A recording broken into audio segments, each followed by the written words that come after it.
Students, जय हिंद, वंदे मातरम। आज math में हमारा टॉपिक है अभाज्य गुणनखंडों की संख्या व कुल गुणनखंडों की संख्या ज्ञात करें।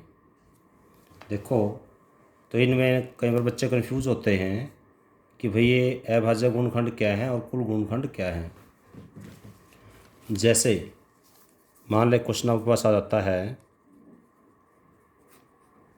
कि 30 के अभाज्य गुणनखंड बताएं। अभाज्य गुणनखंड व कुल गुणनखंड।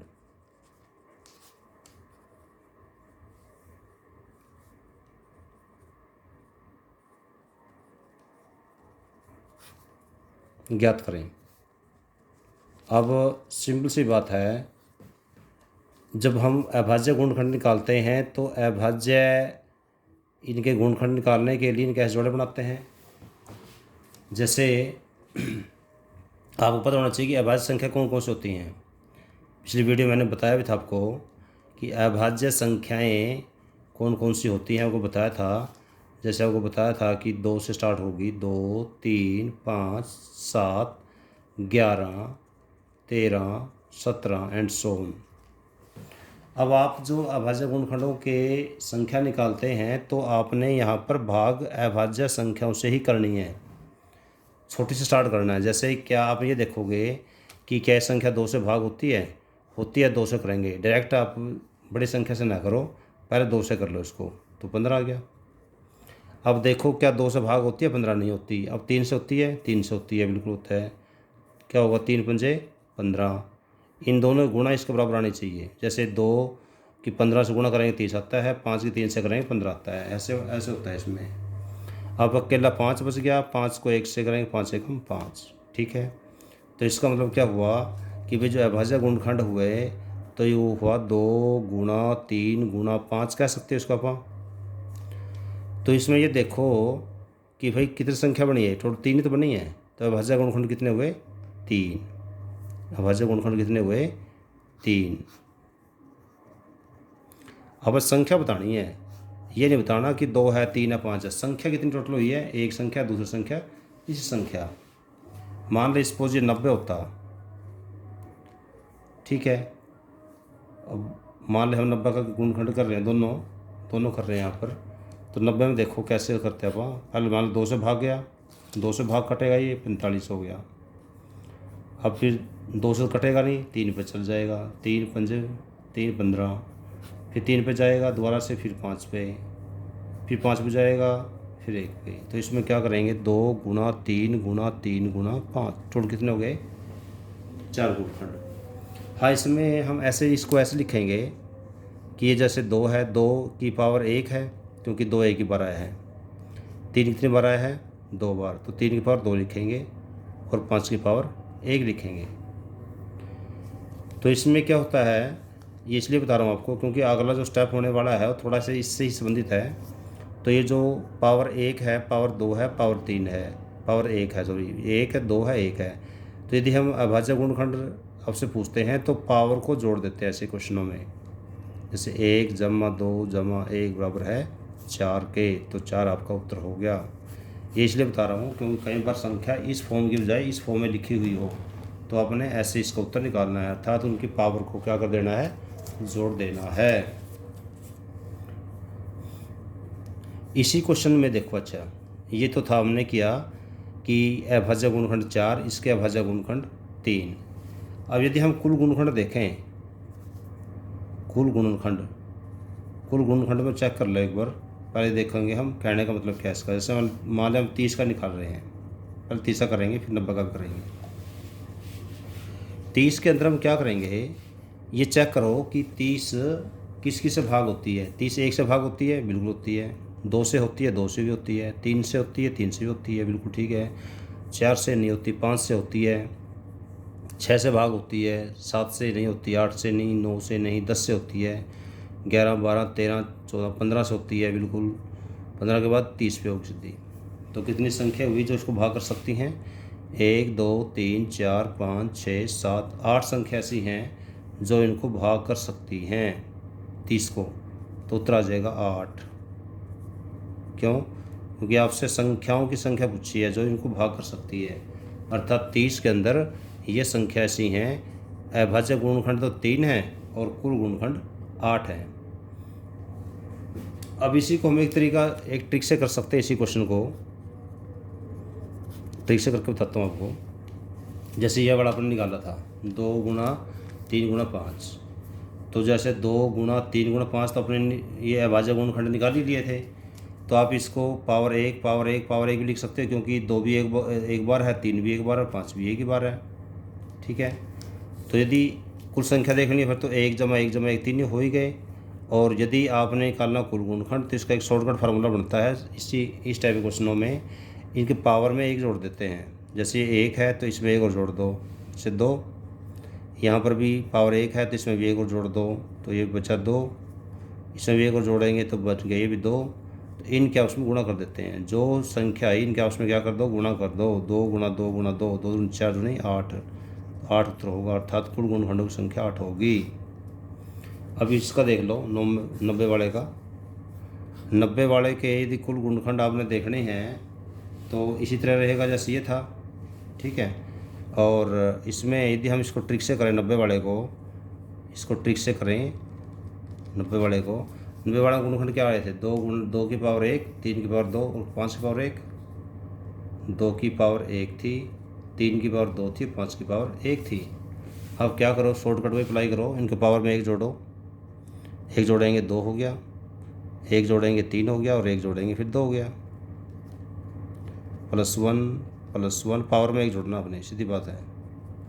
तो 2 गुणा 3 गुणा 2, 2 दिए 6, 6 दूनी 12, तो उसका उत्तर हो जाएगा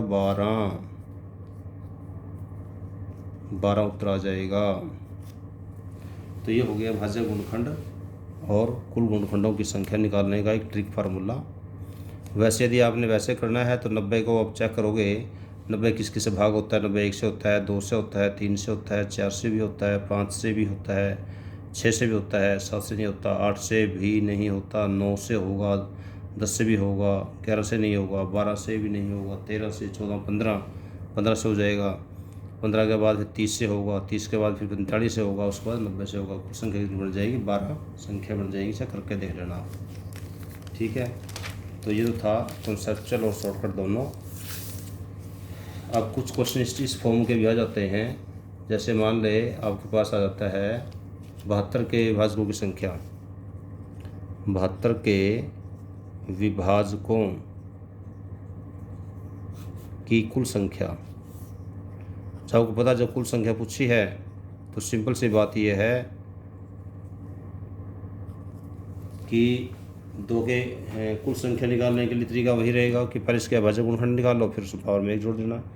ठीक है, क्योंकि वैसे यदि हम एक करके वैसे देखेंगे बहुत टाइम लगेगा कि इसे 2 से 1 से भाग होता है, 2 से होता है, 3 से भी होता है, ऐसा बहुत टाइम लग जाएगा। इसलिए क्या करो, सीधा गुणनखंड बना लो। जैसे 2 पे गया 36, ये 2 पे गया फिर 18, फिर 2 पे गया 9, फिर 2 पे गया 3, फिर 3 पे गया 3 एकम 3। तो गुणनखंड क्या बनेगा इसके, 2 गुणा 2 गुणा 2, 3 बार 2 हो गया, 3 गुणा 3 9 हो गया, 8 9 72। ठीक है, अब ये 3 बराया है, ये 2 बराया है, तो 2 की पावर 3 कह सकते हैं, इसको हम 3 की पावर 2 कह सकते हैं। सिंपल सी बात है। यदि क्वेश्चन 72 की बजाय इस फॉर्म का हो तो भी तरीका वही रहेगा। अब यदि आपसे पूछते हैं अभाज्य गुणनखंड, अभाज्य गुणनखंडों की संख्या जब आपसे पूछते हैं फिर तो क्या होगा कि पावर हम निकाल चुके हैं, तो इसकी पावर कितनी है 3, इसकी है 2, 3 और 2 हो गए 5, तो उत्तर हो जाएगा 5। और कुल के लिए क्या करोगे, कुल के लिए हम करेंगे कि जो ये संख्या है, जैसे पावर हमने बना ली थी, तो 2 की पावर 3 गुणा 3 की पावर 2, ये तो रियल नंबर है, पावर में 1 जोड़ दो। पावर में 1 जोड़ेंगे अर्थात 3 में 1 जोड़ेंगे 4, यहाँ पावर में 1 जोड़ दो तो क्या होगा, 2 और 1 3, इनके आपस में गुणा कर दो, कितना 4 12 उत्तर हो गया। किसका निकाला हमने, ये निकाला 72 का। ठीक है, अगला टाइप इसी के अंदर है अभाज्य गुणनखंडों में। मान लें आपको संख्या ऐसे ना दे, 72 या 90 ऐसा ना दे, 180 ना दें, तो आप संख्या दे लेते हैं 2 की पावर 3 गुणा 3 की पावर 2 गुणा 5 की पावर 3। इसमें अभाज्य गुणनखंड बताओ और कुल गुणनखंड बताओ। ठीक है, तो अभाज्य गुणनखंड ज्ञात करना है तो इसमें जोड़ दो सभी को, पावर को जोड़ना है। 3 जमा 2 जमा 3, 3 2 5 3 8 उत्तर हो जाएगा। ठीक है। और यदि कुल गुणनखंड पूछते हैं आपसे, कुल गुणनखंड में क्या करोगे, इसमें एक जोड़ दो 4, पावर में एक जोड़ दो 3, पावर में एक जोड़ दो 4, इनके आपस में गुणा कर दो। 3 चौके 12, 12 चौके 48 आपका उत्तर आ जाएगा। ये था इस फॉर्म में दिए गए हों। परंतु यदि बाई चांस इस फॉर्म की बजाय थोड़ा इस ऐसे हो कि 4 की पावर 2 गुणा 9 की पावर 4 में अभाज्य और अभाज्य कुल गुणनखंड याद करो। इसमें क्या याद करने हैं, अभाज्य गुणनखंड और कुल गुणनखंड दोनों याद करने हैं आपने, मान लें। ठीक है। तो अब क्या करोगे, अब देखो यहाँ पे अभाज्य नहीं है संख्या ये, तो पहले इसको हमें अभाज्य भी करना पड़ेगा। उदाहरण के लिए जैसे 4 को हम 2 गुणा 2 लिख सकते हैं, 2 गुणा 2 की पावर 2। 9 को हम 3 गुणा 3 गुणा 3 गुणा 3, 3 3 9 9 27 27 81 की पावर 4 भी कह सकते हो। ठीक है। तो आपको इस बात को पता ही होगा कि जब 2 गुणा 2 पर 2 है तो इसका मतलब इस 2 की भी है और इस 2 की भी है। ऐसे ही 3 गुणा 3 गुणा 3 गुणा 3 का मतलब क्या है, इस 3 की पावर भी 4 है, इस 3 की भी 4 है, इस 3 की भी 4 है, इस 3 की भी 4 है। कहने का इसका मतलब ये है। तो जैसे 2 है, 2 की पावर 2, ठीक है, और गुणा ये 2 की पावर 2, तो सीधा इसको 2 की पावर 4 भी लिख सकते हैं। अब जैसे इसको भी अलग अलग कर लो एक बार, थोड़ा अभी इस कॉन्सेप्ट बता रहा हूँ, उसके बाद इसका शॉर्टकट भी बता दूंगा। अभी वैसे पहले बता भी चुका हूँ। 3 की पावर 4, फिर इसकी अगले 3 की पावर 4 गुणा 3 की पावर 4 गुणा 3 की पावर 4। ठीक है। अब ऐसे क्वेश्चनों में क्या करोगे, जब हम इनको पावर 1 बनाते हैं तो इनकी पावर को जोड़ देते हैं। जैसे 2 की पावर 4 बन जाएगी ये, और यहाँ 3 की पावर 4 है, 4 8 चौथे 12 चौक चौके 16, ये बन जाएगी। 3 की पावर 4, 3 की पावर 4, 4 4 8 16 बन जाएगी टोटल, ये बनेगी 4। ठीक है। अब यदि आपसे कुल संख्या पूछे तो कुल की संख्या बन जाएगी 4 में 16 जोड़ दो, 4 और 16 20 हो जाएगा। सॉरी, अभाज्य पूछते हैं तो, ठीक है, अभाज्य गुणनखंड पूछते हैं तो 20 हो जाएगा, और कुल पूछते हैं तो क्या बन जाएगा, कुल में 2 की पावर 4 थी, इसमें एक जोड़ देंगे 5 हो गया। 3 की पावर 16 थी, इसमें एक जोड़ दोगे 17 हो जाएगा। इनके आपस में गुणा कर दो, 17 बन जाए 85, 85 उत्तर आ जाएगा। तो इस प्रकार से यदि इस फॉर्म में क्वेश्चन आते हैं तो इनके अभाज्य गुणनखंड ही चाहिए अपने को, तो अभाज्य में बदलना पड़ेगा इसको। यदि पहले से अभाज्य दिए हैं फिर आपको बदलने की ज़रूरत नहीं है, और यदि भाज्य की बजाय भाज्य दिए हैं तो फिर आपको इसको अभाज्य बनाना पड़ेगा। पहले अभाज्य में कन्वर्ट करके फिर इसको उत्तर आप सही निकाल पाओगे।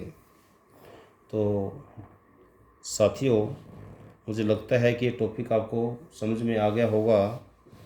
अभाज्य गुणनखंडों की संख्या और कुल संख्या में क्या फ़र्क है।